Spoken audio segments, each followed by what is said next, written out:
And we're happy to have you with us on this Friday, this Good Friday morning. We begin, though, this morning with a major loss for Russia in the war in Ukraine. Yeah, Russia's primary warship in the Black Sea sank yesterday after Ukraine claims it hit the ship with a missile strike. Now, despite that claim, NBC News and U.S. officials have not yet confirmed what exactly happened. But President Biden's national security advisor is already calling this a game changer in the war.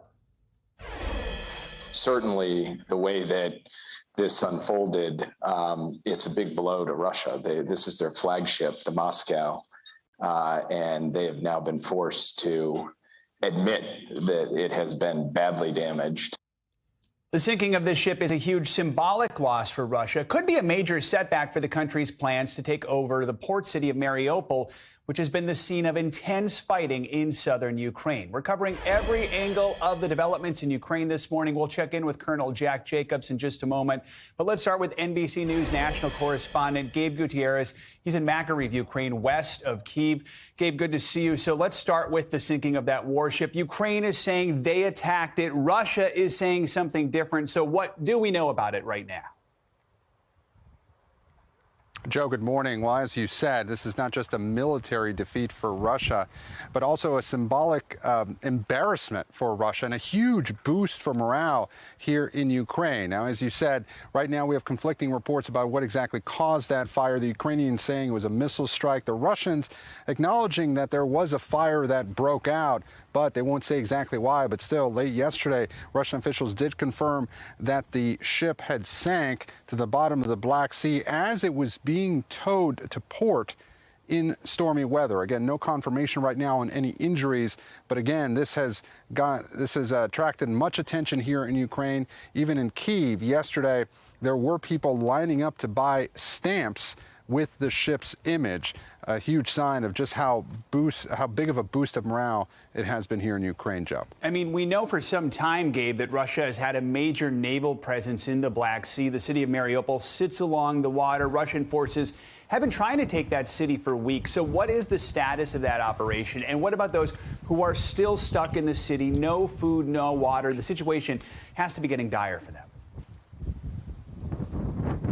Yeah, that's right, Joe. It has been dire for weeks, and it's been difficult to get images and information out of that besieged city. It would be crucial, of course, because it would, if Russia were to take Mariupol, it would mean that it would have a land bridge from Crimea in order to head further north into the Donbass region. So potentially very huge military significance. Now, in the last couple of days, Russia has said that more than 1,000 Ukrainian troops have surrendered in Mariupol, although that cannot be independently verified. But the situation there is increasingly dire. Local officials say more than 95% of the buildings have been destroyed in Mariupol, and the death toll is rising. Local officials, President Zelensky at one point said that it's likely tens of thousands of people might die there, although, of course, it's very tough to verify any of that information at this point, Joe. And, Gabe, in addition to what's happening in the south, we know Russian forces have been moving east away from where you are in Makariv. What are people seeing in areas where the Russians once occupied? Well, Joe, there have been many communities that we have visited in the last couple of days west of Kyiv, Bucha, among them Hostomel, Makariv. The Russian troops were stopped just north of this city. We visited that village as well. But as you can see, this city has been incredibly ravaged by the Russian onslaught here. This is bombing that destroyed a kindergarten, and this is one of several schools that we have visited. The local superintendent in Makariv says that 2/3 of all the schools in this city have been destroyed, and this could not have been confused for a military target, Joe. If you just look, this is a playground right here. You see all this destruction, and more than 130 bodies have been found in Makariv since the Russians left. They're trying to get some power, some water, some food back into this area. But as you can see, it will take a very long time. This recovery effort is underway, even as that fighting now continues to the east and south. And you make such a key point there. It's not just one school, it's 2/3 of the schools. All right, Gabe, thank you so much for your reporting. Appreciate it. NBC News military analyst Colonel Jack Jacobs is with us now. Colonel, always great to have you with us. So let's start with the sinking of the Russian warship. I mean, just how important was this warship to the Russians? We know it's the flagship. And how much of a setback is this for them? Well, as Gabe said, it's a psychological victory for the Ukrainians and a morale booster for the Ukrainians. It's not going to have that big an effect on the Black Sea Fleet, even though this was A, the flagship, and B, a heavy guided missile cruiser, and very, very important to the fleet. They have others, but the most significant part about all this is the weapon that the Ukrainians say that they used. It's a modified Russian cruise missile that the Ukrainians evidently modified to use against ships. It has a 300 kilometer range, which means that the Ukrainians, if they can acquire the target with Western intelligence, usually, they can, from the shore, hit Russian ships in the Black Sea almost anywhere. So that puts the entire Black Sea fleet, Russian Black Sea fleet, in danger, and is very, very important for the Russians' use of the waterways and in attacking the Black Sea coast of the Ukrainian Savannah. And if Ukraine did, in fact, sink this ship, Colonel, I mean, that seems like a major win for their military. And then earlier this week, the U.S. said it would provide $800 million more in weapons to the Ukrainians. Does all of this point to Ukraine's military strength growing now? And what do you think its chances are going forward against the Russians? What could this look like in the east of the country where we're expecting that onslaught? Well, it's always an uphill battle against a very large Russian force who has been pounding relentlessly all the Ukrainian cities. The Russians are trying desperately to take the cities on the Black Sea coast and in the Donbass region, and they will continue to use indirect fire artilleries, missiles of various types and varieties, including cruise missiles and rockets, in order to subjugate the Ukrainian people, particularly in the cities. So it's liable to be a long slog. The Russians, unfortunately, will persist because they have a single-minded purpose here. It is to devastate Ukraine such that they can take over the areas they want to take over. And as a result, now a lot of people are saying, who are looking at this closely, that this is liable to be a long and protracted battle with an increasing number of civilian casualties. And Colonel Jacobs, I want to ask you about something else relating to NATO. So, of course, we know that one of the issues that led to Russia's invasion was Ukraine's desire to join NATO. Then that's been this sort of negotiating point that they cannot, even though they want to. Now, Sweden and Finland are considering joining the alliance, historically neutral. Yesterday, though, a Russian security official threatened new nuclear deployments if those countries become part of NATO. How seriously should we take that? How concerned are you about that? Well, we should take it seriously. Don't forget that Putin's a dictator, and dictators do whatever they want to do in order to achieve their objectives.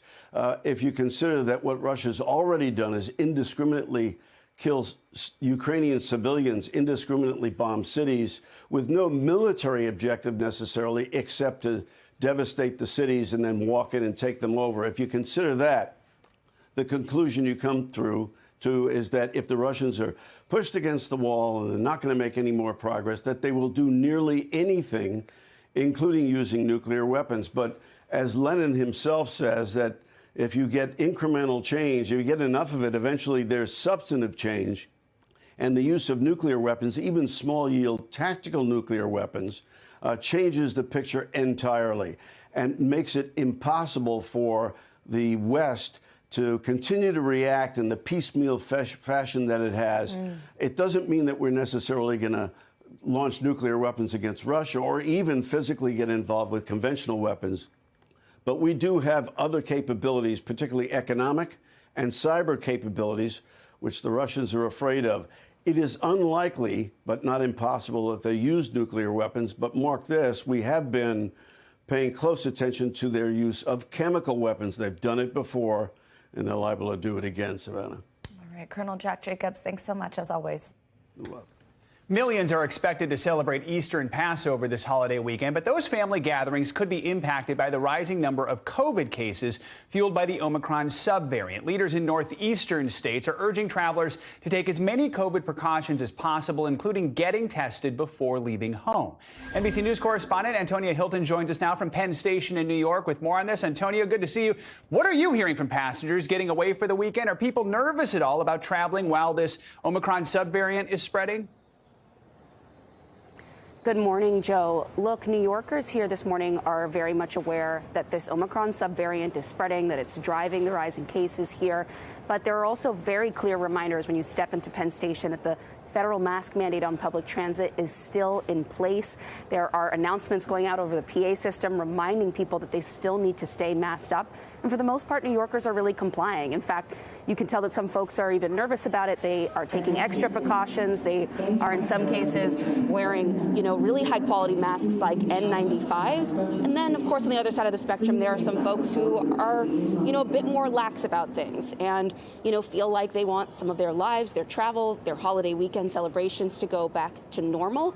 But the message from officials here, and certainly from folks here working at the station today, is keep these precautions in place. Please be careful and keep other people's health in mind as we move toward the holidays. Joe? So New York is seeing that serious rise in cases linked to the subvariant. We know Governor Kathy Hochul says, quote, those who are traveling should get tested before they leave home, and those who test positive should stay home and discuss possible treatment options with their doctor. Are there concerns this weekend is going to lead to even more cases, more of a wave? And is there anything officials can do to prepare for that?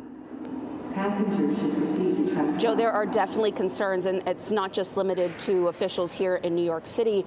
Actually, much of the region around New York State, there are concerns. For example, in Boston right now, not only are they looking at Passover and Easter celebrations and people likely gathering together, going to events and being indoors, but they also have the Boston Marathon coming up on Monday, and they expect travelers from all over the world to come and be celebrating and in tightly packed situations together.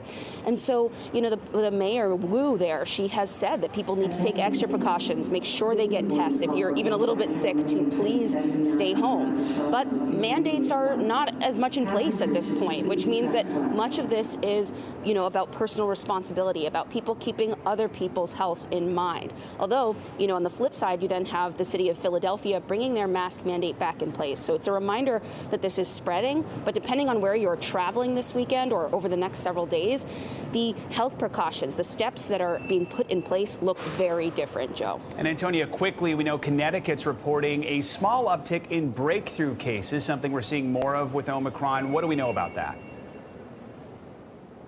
That's right. And Connecticut's test positivity rate is over 6%, which for many public health officials is well over the threshold that concerns them. But Connecticut does not have masking mandates in place at the local level. And, even their top public health official has essentially said in the last couple days that she doesn't believe there's much political will left for these types of mandates, no matter how much cases rise potentially over the coming days and weeks. And, what she essentially said was that having mandates in place means that you need to do enforcement actions, and the will to do that just really isn't there. Joe? All right, Antonia Hilton, now a Peabody Award nominee, joining us from Penn Station. Antonia, good to see you. Thanks so much. Woo. Thank you, Joe. Let's bring in Dr. Anand Swaminathan for more on this. He's an assistant professor of emergency medicine at St. Joseph's Hospital, and of course, probably someone you recognize as a friend of the show. Doctor, good morning. Thanks for being with us. So this holiday weekend is upon us, which means travel and get-togethers. Are you worried about seeing a surge directly tied to this weekend? Absolutely. We've seen this throughout the pandemic, that every time there is a holiday where people gather, we see some surges, and there's a real potential here with people traveling all over the place, bringing this to others. There, of course, are things that we can do to prevent that from happening. Testing before gathering is going to be really important. If you're gathering indoors, everyone should have a test before they gather. Ideally, everyone will be vaccinated and boosted who's eligible to do so. That would also help to reduce spread. And that's really what we have to be looking here, is that this could lead to a massive uptick in cases as people are gathering indoors. You can see those super spreader type events. So one or two people traveling from an area where rates are higher could bring this to another area and really cause some big problems. So we should be testing before we gather. We should be vaccinated. If you can, do your gathering outside. The weather is getting better in a lot of places. That's obviously the safest thing to do. Mask in public is really critical, and you want high quality masks. So there's still time. Go and get that N95 or the KN94 so you really can protect yourself and protect everybody else around you. And an important thing after all of this is test yourself, especially if you're feeling any type of symptoms. And we have some news here. The FDA authorized its first COVID breath test for emergency use. What do we know about this test? How does it work? Will it replace the PCR? How quickly do you get your results? Tell us about this. Well, it's going to take time to ramp up. It's good to see that we have some new modalities coming out that can really help to protect people, to get rapid tests, rapid results. I think about 3 minutes is the turnaround here. We need to see some larger data sets, really seeing how accurate these are in comparison to other tests. But right now, they do look pretty good. I don't think we'll see them in most places for a little while. It's going to take some time to really ramp up that part of the testing. And I don't think that it's going to really replace those rapid at-home tests, which, of course, is a reminder to people. Now's the time to go and get those rapid at-home tests and have them in your home because they're readily available right now. If you haven't gone to the federal government to get your free test, get your free test. Hopefully the government will be sending more free tests soon. I tried to go on yesterday. It said that I've already gotten all the tests I'm eligible for in my address. But if you haven't gotten those, mail for those. Otherwise, go pick them up somewhere. And for a lot of people, depending on their insurance, these might be paid for. So that's something to ask about as well. And finally, doctor, I want to ask you about kids because Pfizer's looking to have its booster shot approved for kids 5 to 11 years old. The company says that the shot significantly increased the level of antibodies against both the original strain of COVID and the Omicron variant. But I mean, we know that vaccination rates in that group, they've just been slowly ticking up. They were quite low for a while. Do you think parents are ready to boost your kids? What's your message to them? Do you think it's important that they do? We need to see, again, more data. The small data set that we have here tells us that this booster provided a massive increase in antibody levels against Omicron, which is important because with that first 2 doses in the series for that 5 to 11 group, what we saw was reduced severe cases, but really a minimal impact on any cases. And this booster could really offer better protection against any cases. So that could be really important for, first of all, keeping kids healthy, keeping them away from long COVID, but then also stopping spread within schools, within families. So this is a really important intervention if it really pans out. We need to see that approval. I hope that people understand at this point, get vaccinated. And if you're eligible for a booster, get boosted. If your kids are eligible for a booster or vaccination, get them vaccinated and boosted. As soon as this is approved, as soon as it's gone through the proper channels, I will definitely be bringing my 2 5 to 11-year-olds for their booster. Spoken like a doctor and a dad. Anand Swaminathan, thank you so much for joining us. All right, COVID's not the only thing on people's minds, so is the weather this holiday weekend. So let's get a check on your morning news now weather. Especially as people are moving around. Hey, Michelle Grossman, good morning. Good morning to you both. Happy Friday. And some of us will be seeing some snow for our Easter egg hunts because we have some snow in the forecast in the northern plains, also the Midwest. Today we are looking at the chance for severe weather in Oklahoma and Arkansas. So here's the setup. We have a cold front that's going to be sweeping through the Midwest. It's going to bring a few strong storms to Oklahoma and Arkansas, but also keep the South unsettled today, tomorrow, and also Sunday. Then by tomorrow, we're going to see the cold front kind of hang up in New England, bring rain and wet snow, and also scattered storms from much of the southeast from Texas all the way to Florida. And on Sunday, too, we're going to see some rain. So this is the severe threat for tonight into this evening as well. Damaging hail up to 2 inches. So large hail, that's the biggest threat from Tulsa to Fort Smith and just outside Little Rock. Also looking at the chance for damaging wind gusts up to 60 miles per hour, and we can't rule out the chance of a tornado. Then as we head towards tomorrow, notice how this area kind of stretches from Texas all the way down to the southeast. And again, we could see winds gusting to 60 miles per hour. Smaller hail, but still the chance for some hail and a brief tornado is possible as well. Now we're worried about the rainfall as well because this cold front is going to get sort of parked over one area, and that's going to bring the chance for some training storms, and that could bring the chance for some heavy rainfall. So anywhere from 1 to 2, even up to 3 inches of rain in some spots, especially near Memphis, Little Rock, Birmingham, and also Atlanta. Now, one thing for today, we're looking at mild air in the Northeast. It was so hot yesterday with temperatures in the 80s in New York City. Today, we're into the 70s, so a nice day. DC, 71 degrees. That's 3 degrees above normal for this time of year. 68 in Boston, but notice this cold front kind of slides down to the east, and that's the same cold front that's going to bring the showers tomorrow to parts of the Northeast, but it's going to bring some cooler air too. So cold air in the Midwest tomorrow, 35 degrees in Duluth. That's 14 degrees below typical for this time of year, and 39 in Green Bay. But this cold front ushers in cool air for the Northeast even by Sunday, Monday, Tuesday. So your Easter plans are going to be a little chilly in Philadelphia, 57 degrees, just 53 in Boston, 40s though in Chicago and also Detroit. So for today's forecast, looking good in the Northeast. Enjoy it, get out, maybe some happy hour, 69 degrees in New York City, and it's a hot one in Texas. Temperatures in the 80s and 90s. Back to you guys. All right, Michelle says we can have happy hour today. Yeah. I'll join you. I'll be there. All right, sounds good. Thanks, Michelle. Thanks for watching our YouTube channel. Follow today's top stories and breaking news by downloading the NBC News app.